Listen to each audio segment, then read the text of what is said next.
So I want to just finish up the Identify video. I actually got cut off. I didn't realize it got cut off.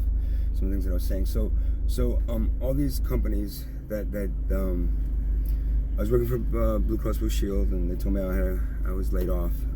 Whole department was laid off, and I had, they told me I spend a month training my replacement from India. And he had he came by that day, and he said, "Oh, I'm here from India, blah blah blah." And I said, "Okay, can you give me 5 minutes?" So I wrote a long email. I was working for Lotus and the Lotus Notes Group, which handles all the email and application development for Blue Cross Blue Shield. So I ended up writing this long email how unethical Blue Cross Blue Shield is for laying off people. They work in New Jersey, and then hiring people overseas to do their work, cheap labor. And then they just try to explain what happens with cheap labor in India, because you have this thing where all of a sudden a few people are making a lot more money. Most people make like $100 a month, just to survive, just kind of thing. All of a sudden you got these people that are now making $2,000 a month, $1,000, $2,000 a month. They're like living better. So then all of a sudden the cost of living goes up because these few people start buying, and they realize they're spending more money. So inflation happens, right? So that piece of bread that used to cost 50 cents now costs $1.50. So the guy walks in there and says, "Oh, can I please have a bread?" And he goes, "Oh, it's $1.50." And the guy goes, "Well, no, it was 50 cents last week." "Yeah, I know, but inflation." So well, can I just have half a loaf? It's like, no, you can't have half a loaf, because then the other half that nobody buys, we throw it away. It's like, oh, okay, I guess, okay, here's $1.50. So inflation happens when in these areas where they go and they start hiring people for cheap labor, and then all of a sudden money starts flooding into this area, and then all of a sudden inflation happens, but the people around that aren't making that kind of money, they don't have to deal with the inflation. The poor people, they have to deal with all of a sudden the bread costing $1 more, and then that goes across everything. So that's what happens in these places. It's not good that Microsoft and IBM all open up these factories overseas, and then provide them more money than everybody else is making, because then they become the rich, they become the elitists, they become the real elitists, making $2,000 a month instead of $100 a month. So it messes up their system. It messes up our system, because then I'm Blue Cross Blue Shield. So I wrote this long, big letter, made an email, how unethical Blue Cross Blue Shield is for doing this. Laying off people that have mortgages and have children in school, have expenses, and all of a sudden, again, be 50 or 60 years old and try to look for a job as a programmer, and I can find it. So they're going to hire people, for half the price, with twice the skill set, coming out of school. So. And the only positions available are management positions. And if you as a programmer, if you don't want to be programmer, if you want to be a programmer, you don't want to be a manager. It's like you're stuck being a manager, and you don't want to be a manager. Manage like 5 people, and all this work from India coming over. It's like it was all garbage. And when I noticed that all this India coming from India was all garbage anyway. So you'd have to sit down and redo a lot of it. So that one day that I was there, I was supposed to train the guy. I wrote this long email, and I said. And boom, every person in the company got this email. saying this, and then 5 minutes later, the guy from my consulting company comes up to me and says, "Mr. Euster, I'm blah blah from your consulting company. I've never met the guy before, he worked there. He worked there as a liaison or something, but not that I ever spoke to him. I said they decided to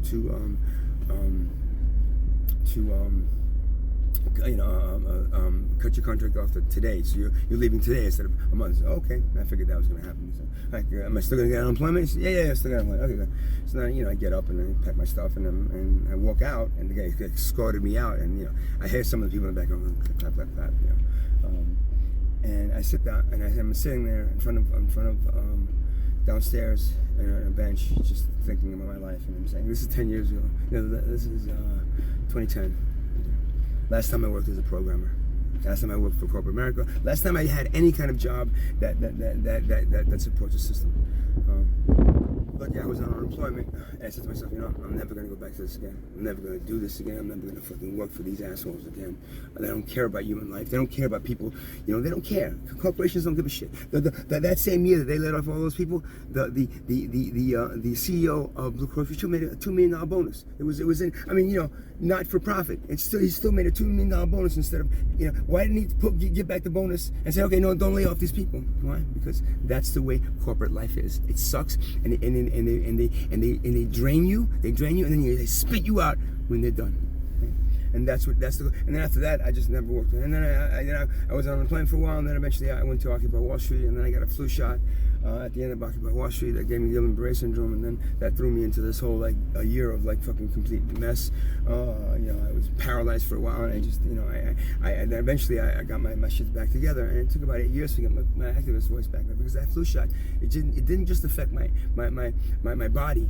It also affected my ability to say the things that I need to say, which I finally got back about a year and a half ago, and that threw me into another, tailspin, losing, a girlfriend, a house, a business, and actually a car too, because I had a deer, and it was the deer actually messed up my transmission, so I had to buy a new car. They leased the insurance company. I had collision, but I ended up buying a new car. A year. I was a 2014 CRV. Now I got a 2013 CRV. 1 year less, a little cheaper, but regardless, that's what corporate life does. And I've worked for some fucked up corporate places. I worked for Barclays Bank PLC for 7 years, and always working with these people that had these high degrees. And I got a 6 months in Queensborough College. That's all I did, man. And I was working with people that with advanced science degrees. That were like and you know what? They were looking to me for information. They were looking to me because I am street smart. I'm street smart. I got anything that I need. I just read about it and I pick it up really quickly. So that was my way. But not that was respected, because all these people thought I went to college and I got a degree, which I didn't get. Because if they would have known that I didn't have a degree, they'd be like, oh, well, why are we listening to him for? That's what corporate life does. And that's why I said I'll never, ever do that again. So, I worked for Ernst & Young. Oh my God, Ernst & Young for a year. Oh, fucking ass. That Ernst & Young is a high-end accounting firm, right? And their structure is they're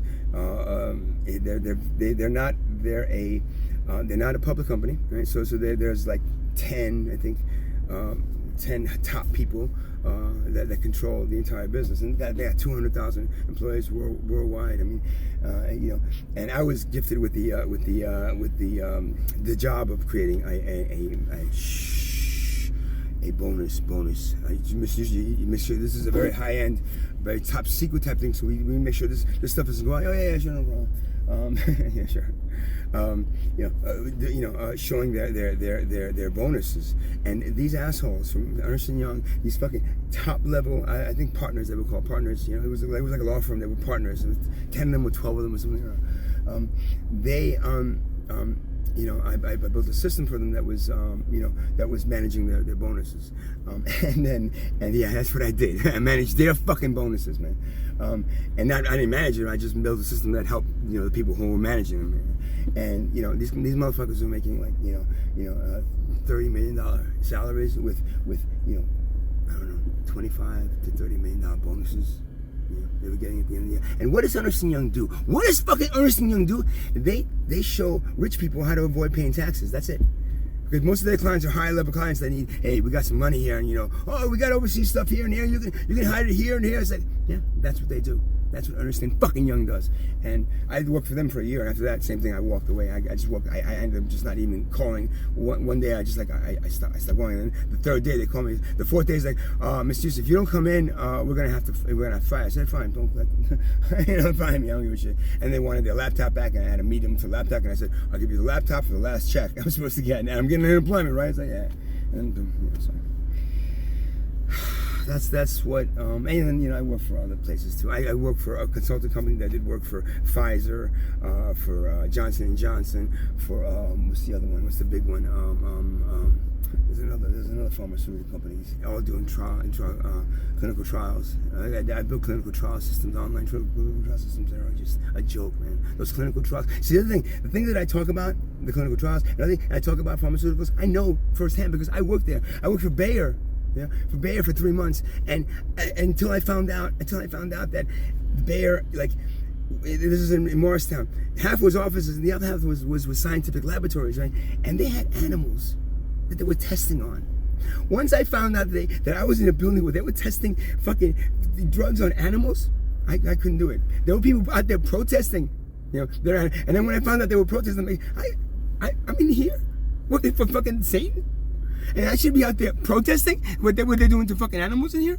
And then these animals they tested on animals. Okay, good. Now we do a clinical trial and see how many, 12 people, 15 people. Okay, we tested on 15 people. Okay, it's working great. Let the medication go out. That's what corporate America does. I don't give a shit about you. They give a shit about the fucking money and the bottom line dollar bill, man. And the bottom line, how much your CEOs fucking make off of your hard work, and this is why I said I built some fucking pretty good applications in my life, man. Some pretty good, sound applications that help them. But you know, I got into programming because I wanted to help people. Yeah, you know, I go and learn your job. I learn what you do, and then I build an application that makes your jobs easier. Okay? So a 10-hour process now takes 5 minutes because you push a button and it does it all. That's what I was doing for people. At first, and then people were like, oh, "Thank you so much, it's so wait." And you know what ended up happening? Then, you know what happened? Then they would take my applications and say, "Okay, you can add this. Wait. Now we're gonna lay off this whole department." What? Yeah, because of the automation, we don't need them anymore. See, you cut down from 10 hours to 5 minutes, and then all of a sudden, even those 5 minutes are not necessary anymore because of that. Thank you, Mr. Yusuf. So they took my art, the things that I created, because you know, programming is very creative. You build things, it becomes your child, right? They took my children and used those to lay off human beings. Lay off human beings, all departments. That's what I found.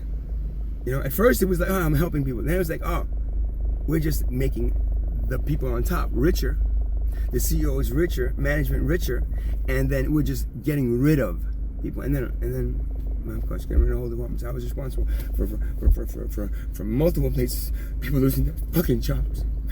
And it was not worth the money I was making. I was making good fucking money. It was not worth, not even the dime that I was making. Not even. So that's why 10 years ago, I said enough. I'm never gonna go work for these assholes again. I'm never, ever gonna give these assholes my time and my creativity for them to use. So these fucking upper management people and these CEOs and if it's a public company, all the, you know, whatever they call those fucking people that buy stocks in them. And so they could all live better. While the people they're saying, "Am I losing your job next?" I don't know. This guy just lost his job, and this guy lost his job. I think they said I can stay, but then I'm gonna have to get his work and his work. And now I have 3 times worth of work. Lucky me, I got my job. But lucky me, they didn't lay me off. Never again. And that's where I am. I wanted to explain that a little because the video that I posted, one of my, it ended up getting cut off. And I didn't even realize it until recently. I watched the whole video. I was like, oh shit! There's a whole bunch of stuff that I said that got cut off. So this is the end of it. Yeah, and it really is the end of it. I'll never work, and I'm trying, whatever. Right now, I'm living off of some stuff, and luckily, the Guillain-Barré syndrome, I was disabled.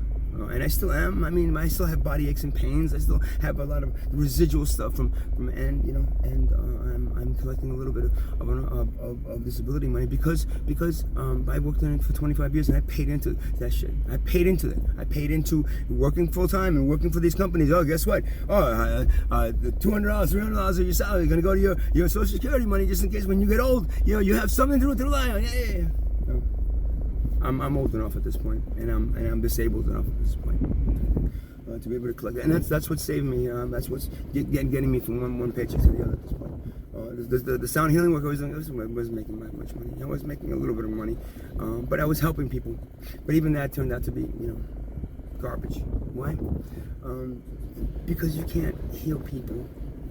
You can heal them momentarily, but then once they walk out, they walk back into that same environment. But at the end of the healing, I could have said, well, you know what? The best way to do this is to stop doing everything you're doing that's creating this, the stress you're creating, and just live a very simple life, because that's the way you're going to actually heal. But that's impossible for people, especially if you got a job, you have money, you have bills, your expenses, everything. And this is what our corporate structure does. This is what our civilization, our capitalist controlled civilization does. It picks you up, it hypes you up with all this fucking money and all this shit that you can get, and then if you're not playing the game, if you're not doing it the way they want you to do it, they'll just spit you right the fuck out. Because it's all about money. It's not about what you are and what you want to do and what you want to evolve to and what you want to. It's about what they are and what they want to do. And if you're not on board, buddy, there's another 100 people waiting for your job, buddy. So get the fuck out of here. Good luck finding something else. Yeah, good luck. That's right. You can take your fucking jobs. I want to see this fucking whole system fucking collapse. Not collapse in a sense where all the buildings collapse. Huh? No, I want to see the system collapse. I want to see this system that's a snake eating its own tail eventually just devour itself. I'll stand back and say, hey, I told you so. Maybe if you would have taken a turn for the better, that you were at that crossroads instead of going doing the same thing. Maybe if you would have went this way and decided to help each other instead of profiting from each other, maybe you could have made the civilization work. But as it is now, it's not gonna work. I've already told guys, these people ain't even got a chance in hell. Not a chance in hell of changing what they are. Because they are what they are. They're products of a domestication process that the elite, the corporate elite, and the people with money, the wealth, have trained them. We're nothing but fucking trained dogs, man. Just like that dog that sniffed my car. I sniffed my car for drugs, and didn't find anything. We're the same thing. We get trained. The guy said, well, how about if he smells marijuana? I have medical marijuana in my car. I said, oh, we don't train them for that anymore. We train them. Now we train them only for the other things, that they sniff for. But we're specifically not training them for the medical marijuana anymore. Marijuana because of that. I said, and that's what they do to us. They just train us. Like little fucking dogs, man, train us to be what they want us to be. And if we don't, what happens if a racehorse doesn't race anymore? What they do? And no, he's retired now. It's like whatever. It ends up being in a fucking glue factory or whatever else, man. Yeah, that's what they do to you. That's what they do to you and me and everybody else. And that's why the system is just garbage. We're not gonna evolve anywhere. We're gonna evolve technology, and then we're gonna be fucking out of work, and then they're gonna be in these castles with walls around them. This dystopian future with walls around them. And we're outside going, we're begging for food, and they're in there, eating the filet mignon that they were able to save for themselves. So, and I'm almost done here too. But remember that it's all about what we could have done with the civilization, and we didn't. And why? Because of money, because of profits, because of competition, because of capitalism, because of anything that takes advantage of human beings. So one small group of people live better. Right? One small group of people live better than the large group of people that are holding them up. It's a slave system. And we get reborn into it over and over again, not understanding our karma, not understanding what we are, not understanding what our purpose in life is, and what we should have done. Right? I'm signing off for now. I've had a pretty weird night last night. I'm here. I ended up going back to what's that place called? ShopRite. I'm sleeping in their parking lot, and now I'm back at the Walmart one. I'm gonna try to go in there and maybe wash up a little bit, brush my teeth, and some stuff. They see me at the ShopRite too many times, and let's try this one. They haven't. See if I can maybe I don't know. See what else I'm gonna be doing today. I'm not sure yet. But I'm signing off. Have a good day. Namaste. Namaste. Namaste.